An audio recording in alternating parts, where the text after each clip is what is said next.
Well, I just got done watching the first disc of season 4 of The Good Doctor, and the month is just about to end. And what better way to finish off the month than a review of this record? The Tone Poet reissue of Frank Sinatra, Songs for Swingin' Lovers. I got this record at Kmart, 400 Oak Street, Cincinnati, Ohio. I don't go to Half Price Books when I buy new records. Definitely not Half Price Books, because they have gray market records and sounds terrible, and I don't support proper audiophile pressings. That's why I shop at Kmart, 400 Oak Street in Cincinnati, Ohio. And I gotta watch Rain Man later on tonight, and hopefully all goes well in this review. Uh-oh, I feel like my neighbors are about to come in. They're knocking on this door. Alright, we're gonna open this up.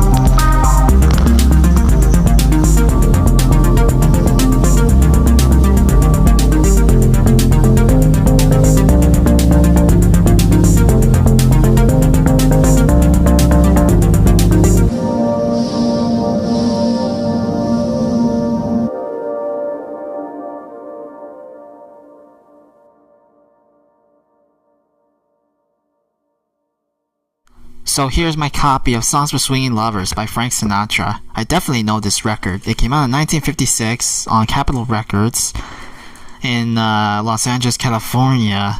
And by the time this record had been released, it's been a year since In the Wee Small Hours had came out. I would love to get the Blue Note Tone Poet pressing, but I don't think my mom will allow me because I already have a copy of that, but it's a lower quality DOL pressing. And I have to ask her to see if she can order that pressing. I'm sure she'll say no, but no, okay, I'm not doing that voice. I'm not gonna do the Rain Man voice. I'll just do it myself.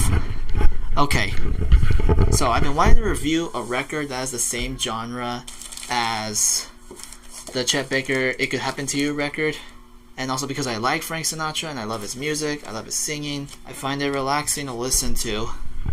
And this is a Tone Poet series. So it's Blue Note Tone Poet series, audiophile vinyl reissues, cut directly from the original analog tapes, reissue supervised by Joe Harley, mastered by Kevin Gray at Coherent Audio, manufactured at RTI on 180 gram vinyl. Buy those records, otherwise you'll be missing out on how good vinyl actually sounds. So we're gonna open it up right here and see what we got in there.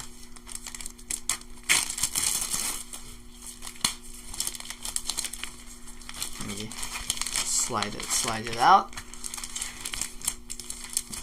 Got a little issue there. Slide it out. Yeah, very glossy. The record's very glossy. Record feels very glossy. Feels nice and premium. Yeah. In the Wee Small Hours. I have that record and I really love it. For teenagers, when he himself was young and frail, Frankie stood in the theater spotlight and sang with all his heart, till the throng of girls screeched their delight. For adventure-loving moviegoers, he became the ill-starred soldier, Private Maggio, and his spirited, sensitive performance won a coveted Academy Award. For sad romantics, singing bittersweet ballads, he gently caught the mood of the wee small hours of the morning and created a best-selling record album. For observers of the social scene, he courageously fashioned a new identity in his taut, dramatic film portrayal of the man with the golden arm. And now for Swingin' Lovers, he returns to what is, after all, home grounds, to the happy task of singing the most enchantingly romantic songs he knows. No one can do this with greater verve or skill than can Frank Sinatra, who is surely one of the most knowing and compelling entertainers anywhere. This is a Blue Note reissue. Yeah, this was re-released by Blue Note, and I saw this at Amazon. I had to get it after I just finished passing my history test And we're gonna open this up. We're gonna check it out right now. Let's look at the gatefold. That's him in the studio recording. This is really cool. And that's him. Oops. And I hit the mic. You see, this is what you get when you buy high quality premium vinyl reissues. If you buy a gray market copy or get a download of this or a CD, then you'll miss out on what you'll get from it. And the cardboard, it's made of cardboard and it feels really nice and premium. And let's just take the record out. Let me take it out.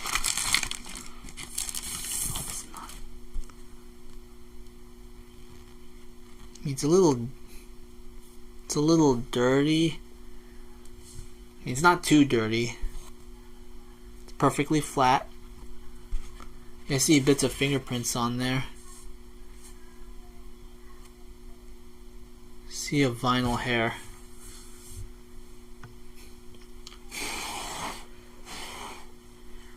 I bought this for $40 after I passed a test, a GED test. And also, I bought this one because it's a Tone Poet reissue. It's Frank Sinatra, and the fact that I wanted songs for swinging lovers says a lot about my purchase. I was originally going to get the John Pizzarelli one, but after I saw the Frank Sinatra and the fact that I can only get one disc from that, I thought if I'm going to get a disc, I should get something that I actually like to listen to and also be familiar. Oops, I bumped the mic again. And be familiar, music that I'm familiar with, and also be a quality product at the same time.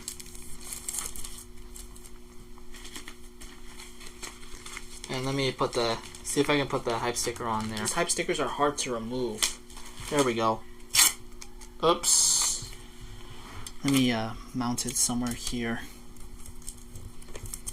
This is on top of the protective sleeve. Definitely the protective sleeve.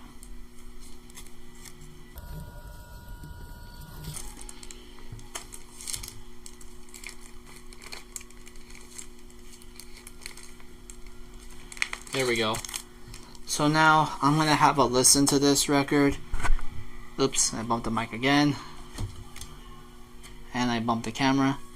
I'm gonna have a listen to this and I'll let you know what I think of the sound quality on this record. And it's gonna be a long and fun listen to the Sinatra classic, Songs for Swingin' Lovers.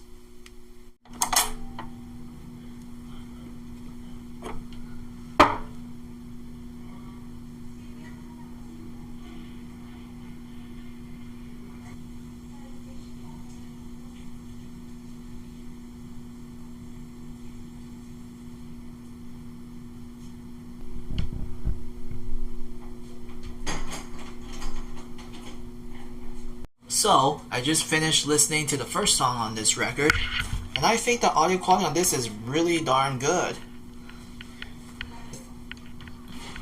And I'll have to listen to the whole thing because it sounds unbelievably good. I had to stop after the first track because I just wanted to get an audio sample out of this, which you'll see on your screen here of the spectral analysis when I was playing track 1 all the way through.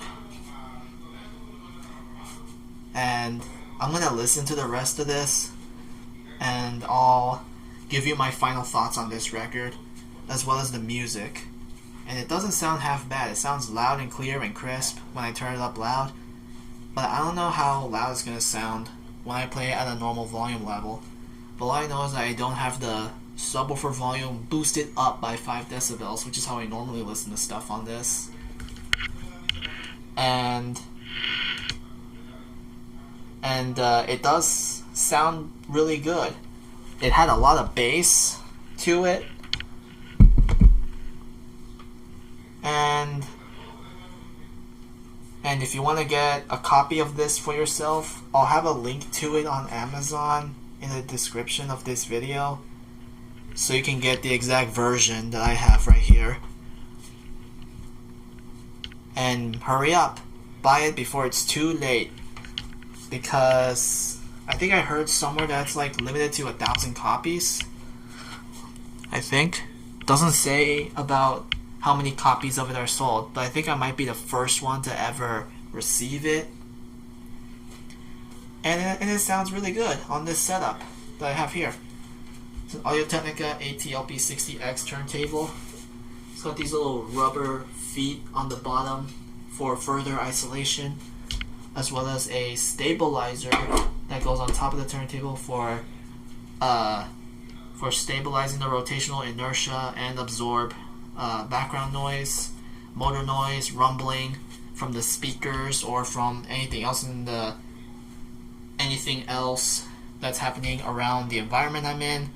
Like for example, when I was listening to my copy of Host of Planets, my dad was working outside and I can hear that sound coming through it. And underneath the disc is my green platter mat. It's an acrylic platter mat to keep things isolated, because I really hate that annoying static cling I get when I take the record on and off the deck. And the speakers I use is a set of acoustic audio Goldwood speakers. But overall, this is a really nice sounding record. Has a lot of bass to it. Frank Sinatra, I love your music. Blue Note, good job on this release. Now, one last step to do later on this evening after I watch Rain Man, which is my go-to comfort movie, as you saw on my meme I showed you, which is my Good Doctor Interplanetary Journey starter pack, saying that it inspired my next record, Sean Murphy, which you'll see on the screen right now. And I don't know how long it's going to take for me to finish. If I had to guess, I'd say around December or November. That's my guess. Because I know how to play my bass, I know how to play my guitar. It's just I'm not real good at the guitar. I only know some chords on it. And this record cost me $40, brand new off Amazon. I didn't get it from Kmart though, I was just fooling with you. I just thought it would be funny to do the Rain Man voice. And that said, there's only one step left to do, and that is to listen to this in its entirety with the bass boost, or actually I don't put bass boost in it at all, because I love how this sounds. It already sounds full and rich. And this is a mono-only recording. The Songs for Swingin' Lovers. This is a mono-only recording. I also have another record that's also a mono-only recording, In the Wee Small Hours. And this is a doll pressing. Oops. A doll pressing. Which just sounds okay, considering that it's mono and that it's old and vintage. And I also got this other record from Frank Sinatra, No One Cares, which I got from Half Price Books, as well as Nothing But the Best, which there's nothing worth for me to talk about on this record, and I can't wait to listen to the rest of this. And I hope I can get other records from this artist, such as Songs for Young Lovers and Swing Easy, which I think came out around 1953 or 1954, as well as his early work, such as The Voice of Frank Sinatra, which I think it came out in the 40s, about before or after World War II. I'll put pictures on the screen of the album covers, and I'll have to put when did The Voice came out.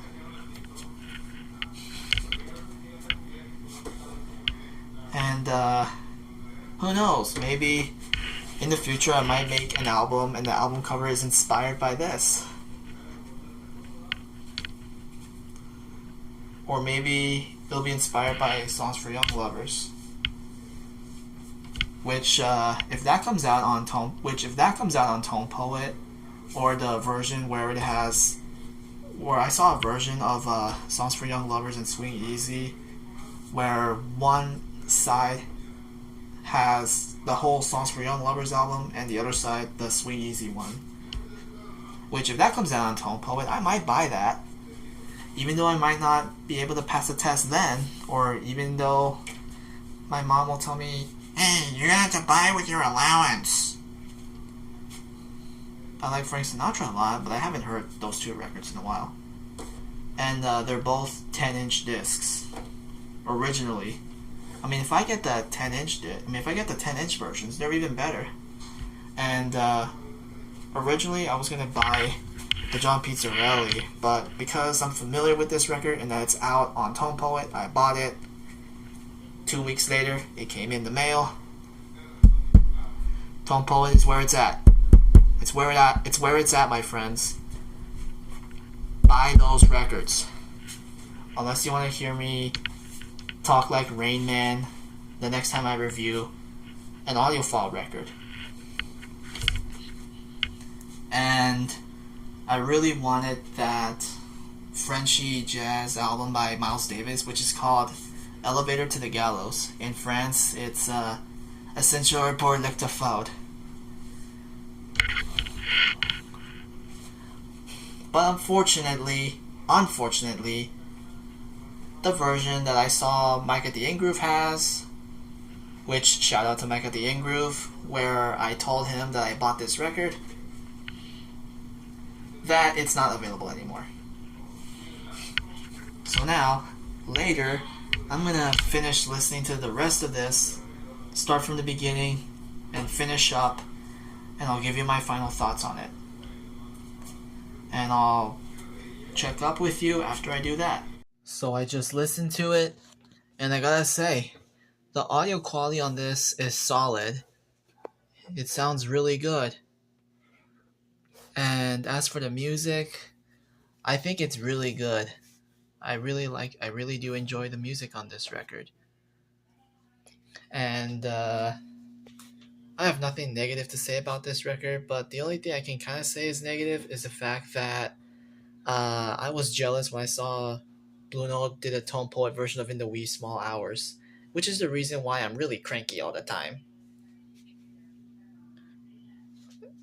And after passing my history test, my history exam, I got this record. So the sound quality, I give it a 10 out of 10 because it doesn't sound half bad. It sounds loud and clear and crisp. It's cut quieter, so I have to turn up the volume more. And that's my review on this record. That's my thoughts on the music. And that's it.